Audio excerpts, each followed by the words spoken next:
Calling all detectives. A man is killed in a locked, barred room. You're the detective. You know it was murder, but can you prove it? That is the problem on this page from my casebook. The casebook of Jerry Browning, private detective.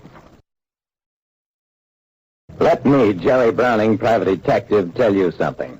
There are killers so clever that they defeat themselves.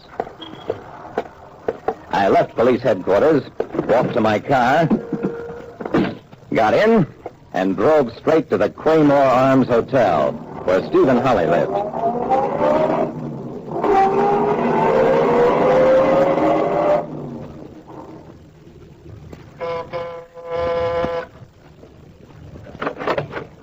The man who opened the door was about my height, strong-featured, powerfully built. He said, "Yes? What is it?" "Mr. Holly, I won't waste time. Sandage was found dead in his room this morning, shot. Police say it's suicide. I know it isn't." Holly invited me in, sat down, calmly lit a cigarette. "Really? How can you be so sure, Mr. Browning?" "Because Sandage came to see me a few days ago. He was afraid of being killed by you." Holly didn't flinch. "John suffered from that delusion for years. Apparently it drove him to suicide. It was no delusion and it wasn't suicide, no matter what you or anybody else says." Holly smiled. "You intend to prove that I killed him?" I smiled, too.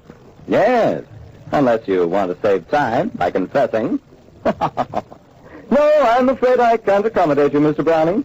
And even if I did kill John, which, mind you, I don't admit, I doubt very much that you could prove it." I got up. "Mr. Holly, that's the most foolish thing you ever said in your life." A man practically admitted committing a murder and defied me to prove it. I drove out to the Sandage home, found a homicide detail in charge. I said to the sergeant in charge, "I'm Jerry Browning. Mr. Sandage hired me just a couple of days before he died." The sergeant said, "Oh, yeah, Dawson said you'd be coming over. Want to take a look around?" I nodded. "If you don't mind." The sergeant waved his hand. "Go right ahead. Plainest case of suicide I ever saw."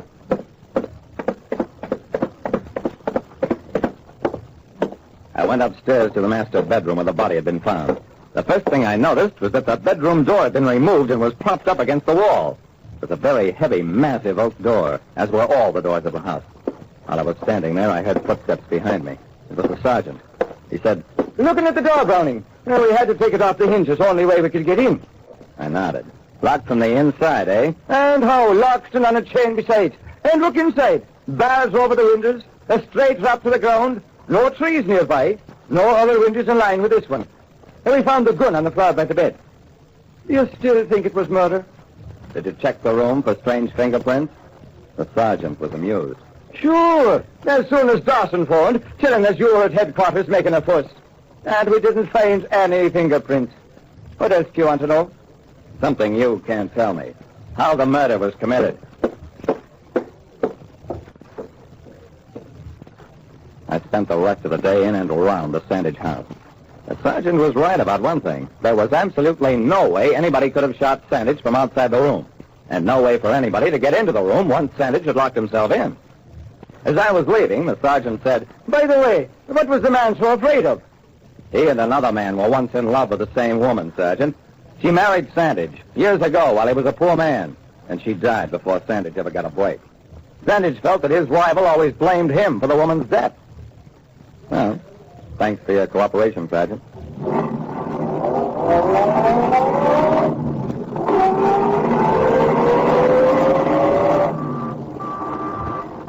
That evening, I stationed myself outside Stephen Holly's apartment building.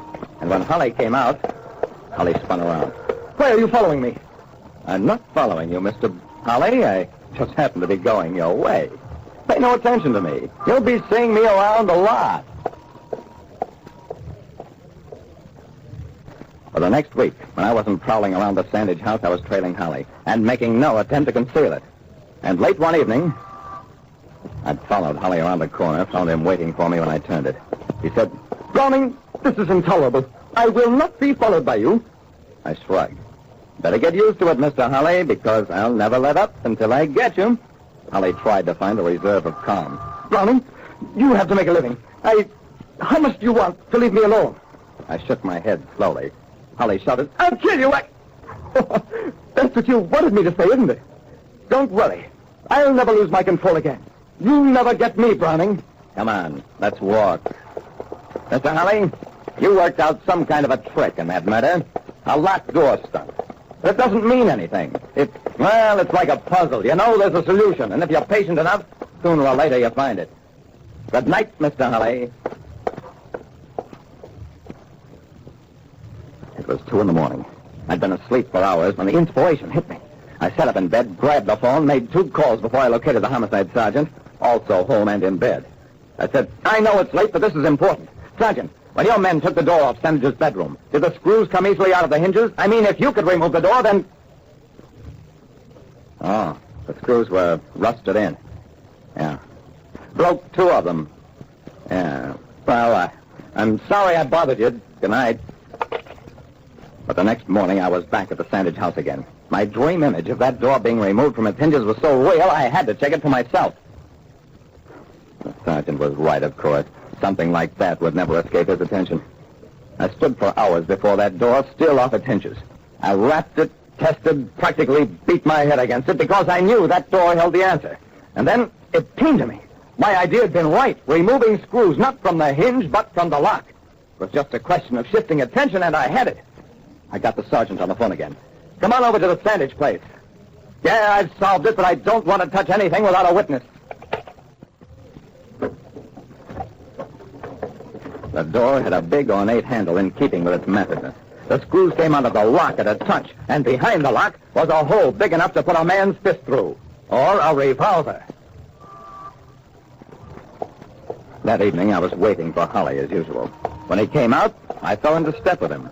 I said, "Well, Mr. Holly, I finally solved the puzzle, the trick with the lock. Now that I know how you did it, I'm satisfied. And I'm willing to talk money."